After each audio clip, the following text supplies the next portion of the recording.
Good morning students of class fourth. हमारा आज का सब्जेक्ट है science, lesson number 2, food and digestion. प्यारे बच्चों, हमने इसमें अपना जो लेसन अपना आधा लेसन कंप्लीट कर लिया था, डाइजेशन तक हमने पढ़ लिया था। आज हम पढ़ेंगे why do we need food, यानी कि हमारा आज का टॉपिक है हमें भोजन को पकाने की आवश्यकता क्यों होती है। आप सभी जानते हो कि हमारे जो घर में भोजन होता है, हमारे फैमिली मेम्बर्स क्या करते हैं, पहले फल और सब्जियां जो होती हैं उन्हें घर लाते हैं, फूड ग्रेन जो होते हैं घर लाकर उन्हें क्या करते हैं, पका कर ही खाते हैं। हम कच्चा तो नहीं करते हैं ना भोजन। तो क्यों आवश्यकता पड़ती है फूड को क्या करने की, कुक करने की। आपको पता है, apart from making the food soft, easy to chew and tasty, cooking also makes the food easy to digest and kill the germs present in it. ठीक है, जो भोजन होता है वो पकाने के बाद क्या हो जाता है, सॉफ्ट हो जाता है, इजी टू चू चबाने में आसान होता है, एंड टेस्टी और साथ ही साथ पका हुआ भोजन स्वादिष्ट होता है।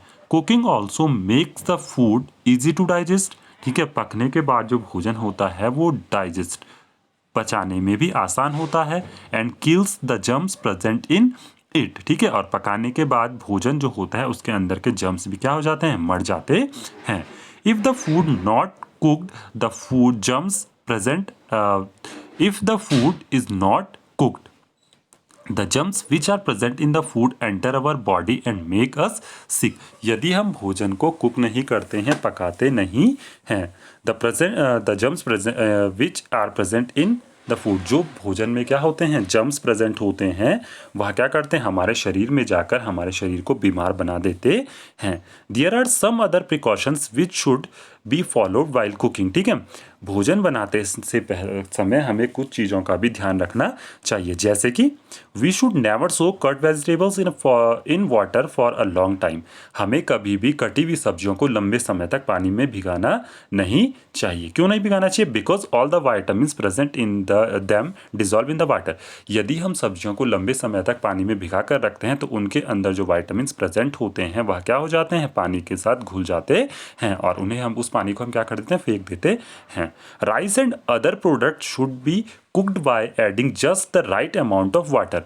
यदि हम चावल या कोई और चीज़ें बनाते हैं जैसे दाल वगैरह, तो उनमें उतना ही हमें पानी डालना चाहिए जितने की क्या होती है, उन्हें पकाते समय आवश्यकता होती है।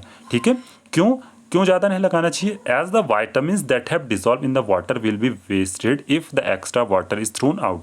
हम क्या करते हैं, जब हम दाल या चावल पकाते हैं तो क्या होता है, उसमें अगर हम ज़्यादा पानी लगाते हैं तो वो ज़्यादा पानी क्या होता है, वेस्ट फॉर्म में, आपने उसमें ज़्यादा पानी ऐड किया था तो वो पानी क्या होता है, वेस्ट चला जाता है, और उस पानी को हम क्या करते हैं, फेंक देते हैं। तो उसके साथ जो वाइटामिन उस पानी में घुले थे उन्हें हमने क्या कर दिया, फेंक दिया, यानी कि वाइटामिन वेस्ट हो जाते हैं। ठीक है, तो हमें कुछ प्रिकॉशंस होते हैं जिनको क्या करना चाहिए, ध्यान में रखना चाहिए किस समय, भोजन बनाते समय। Which is the best way to cook food. भोजन बनाने का सबसे अच्छा तरीका क्या हो सकता है, कौन कौन से तरीके हैं जो हमारे भोजन बनाने के लिए अच्छे होते हैं? Food can be cooked by using different methods. भोजन हम क्या करते हैं, अलग अलग तरीकों से बना सकते हैं, but care should be taken as too much heat destroy the vitamin present in them. लेकिन हमें क्या करना चाहिए, आप भोजन किसी भी तरीके से बनाओ लेकिन भोजन को बहुत ज़्यादा क्या नहीं करना चाहिए, हीट नहीं देनी चाहिए, पकाना नहीं चाहिए। ज़्यादा हीट मिलने से, ज़्यादा पकाने से जो भोजन होता है उसके अंदर के वाइटामिन क्या हो जाते हैं, डिस्ट्रॉय हो जाते हैं, ख़त्म हो जाते हैं। तो हमें भोजन को सिर्फ उतना ही आँच में पकाना चाहिए, उतनी फ्लेम देनी चाहिए जितने की आवश्यकता। बहुत ज़्यादा ये नहीं कि आपने बहुत ज़्यादा पकाओ तो भोजन टेस्टी होगा, नहीं, उसके अंदर के वाइटामिन भी साथ ही साथ क्या होते रहते हैं, ख़त्म होते रहते हैं। Some food like a vegetables and fruits are best eaten raw because when cook. ठीक है, कुछ फल और सब्जियां हम क्या करते हैं, कच्ची ही खाते हैं, जिन्हें पकाया नहीं जाते हैं। क्यों कच्ची खाते हैं, क्यों ऐसा होता है कि हमें उसको कच्चा ही खाना चाहिए, उसको पकाना नहीं चाहिए? ऐसा उसके अंदर क्या होता है, दे चेंज देयर कलर, वो अपना कलर चेंज कर लेते हैं पकाने के बाद, या the vitamin present in them may be destroy, या क्या होगा कि उसके अंदर के वाइटामिन क्या हो जाएंगे, ख़त्म हो जाएंगे पकाने के बाद। तो हमें कुछ फल और सब्जियां कच्ची ही खानी चाहिए। तो आपने इन दोनों में से बताना है कि ऐसा क्यों होता है कि हमें उनको सिर्फ कच्चे खाना चाहिए, पकाने के बाद वो कलर चेंज कर देते हैं या उनके वाइटामिन किल हो जाते हैं। तो आपको समझना है, इसका आंसर खुद सोचना है। अब आपके पास है some traditional method of cooking food. कुछ मेथड्स ऐसे होते हैं, पुराने हमारे पारंपरिक मेथड हैं भोजन बनाने के, जैसे फूड को स्टीम करके हम पकाते थे पहले, बॉइलिंग करके, फ्राइंग करके, बेकिंग करके। ठीक है, लेकिन आज के टाइम पे इन चीज़ों की जगह किसने ली, इन पारंपरिक तरीक़ों की जगह हमारे पास एक चीज़ आ गया, माइक्रोवेव। आजकल क्या करते हैं, हमें सारी चीज़ों को ना करके बल्कि माइक्रोवेव का यूज़ करते हैं, जो यूज़ करने में भी ईजी होता है। ठीक है बच्चों। अब हमारे पास नेक्स्ट आता है माइक्रोब्स। माइक्रोब्स मतलब सूक्ष्म जीव, ऐसे जीव जो बहुत छोटे होते हैं, जो हमारे फूड में या हमारे फूड मटेरियल में प्रेजेंट होते हैं लेकिन हमें दिखाई नहीं देते, हमारे चारों तरफ उपस्थित होते हैं लेकिन हमें दिखाई नहीं देते हैं, उन्हें कहा जाता है माइक्रोब्स। ठीक है। The germs that enter our body are so small that they can be observe only under a microscope and hence they are also known as microbes. ठीक है। जो माइक्रोब्स होते हैं, सूक्ष्मजीव होते हैं, वो इतने स्मॉल होते हैं, इतने छोटे होते हैं कि वह हमें बिना माइक्रोस्कोप के नहीं दिखाई देते हैं। उन्हें देखने के लिए हमें माइक्रोस्कोप की आवश्यकता होती है। टाइप्स ऑफ माइक्रोब्स, कुछ माइक्रोब्स हमारे पास यहाँ पर दिए गए हैं। सबसे पहला आपका है बैक्टीरिया। ठीक है। These are organism that are actually made up of single cell. ये जो बैक्टीरिया होते हैं, ये ऐसे सूक्ष्म जीव हैं जो क्या होते हैं, जिनकी बॉडी सिर्फ एक ही सेल से मिलकर बनी होती है। हम लोग जो होते हैं, जैसे जानवर हैं, इंसान है, जो तो हमारी जो बॉडी होती है बहुत सारी सेल से मिलकर बनती है, मिलियंस एंड बिलियंस सेल्स मिलती हैं, फिर हमारी बॉडी बनती है।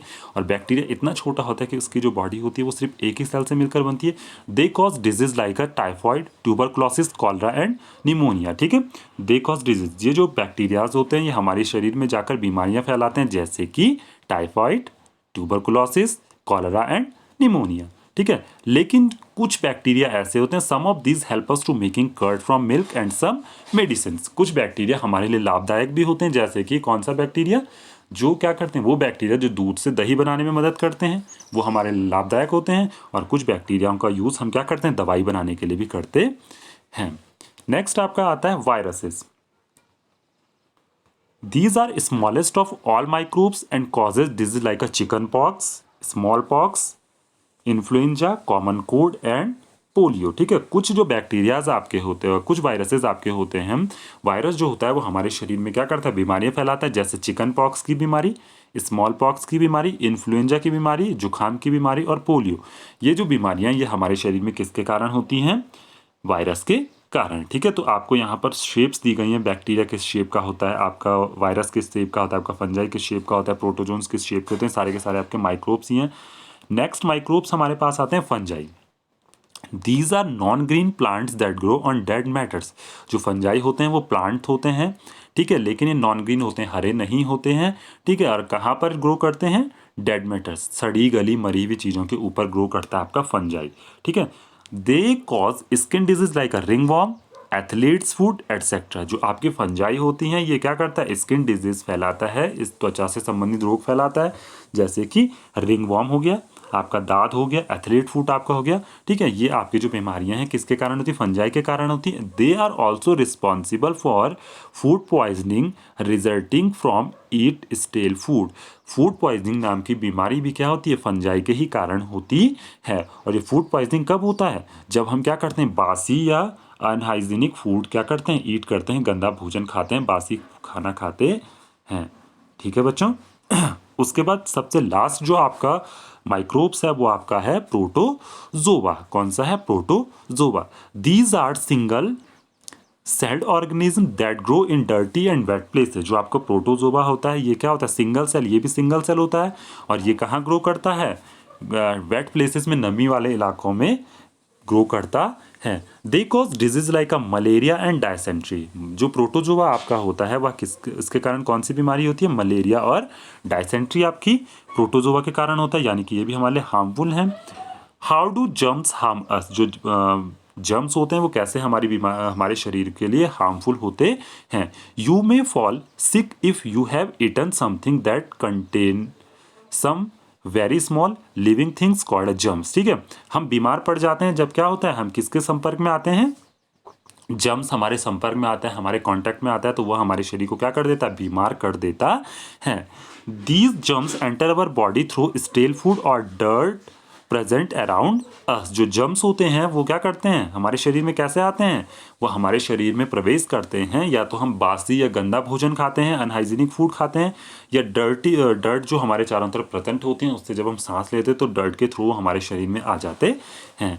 They attack our body by producing poisonous substance in our body and make us sick. ठीक है। They attack our body, germs जो होते हैं वो हमारे शरीर पर अटैक करते हैं, पॉइजनस सबस्टेंस, ठीक है, ये हमारे शरीर पर अटैक करते हैं और हमारे शरीर में जाने के बाद ये क्या बनाते हैं, कुछ जहरीली कुछ पॉइजनस चीज़ें बनाते हैं जिससे हमारा शरीर धीरे धीरे करके बीमार होता है। We can prevent them from harming us by not allowing them to enter our body. हमें क्या करना चाहिए, इन जर्म से, इन कीटाणुओं से बचना चाहिए, ठीक है। इसके लिए हमें क्या करना चाहिए, साफ़ चीज़ें खानी चाहिए, अच्छी साफ़ जगहों की चीज़ें खानी चाहिए, फल और सब्जियों को धुलकर खाना चाहिए, अपने हाथों को भी बार बार धुलना चाहिए, हमें खाने से पहले और खाने के बाद अपने हैंड वॉश करने चाहिए। हम जब घर के बाहर से अपने घर में अंदर एंटर करते हैं तो हमें क्या करना चाहिए, अपने हैंड वॉश करने चाहिए, अपने कपड़ों को झाड़ कर सुखाकर अपने घरों में आना चाहिए, जिससे हम क्या कर सकें, इन जर्म्स वगैरह से बच सकें। तो प्यारे बच्चों, आपको ये लेसन समझ में आएगा, टॉपिक समझ में आएगा। आई होप आप क्या करोगे, इस वीडियो को घर में वॉच करोगे और इस चैप्टर को समझने की कोशिश करोगे। मिलते हैं आपसे नेक्स्ट वीडियो में। Bye bye, stay home and stay safe. Okay.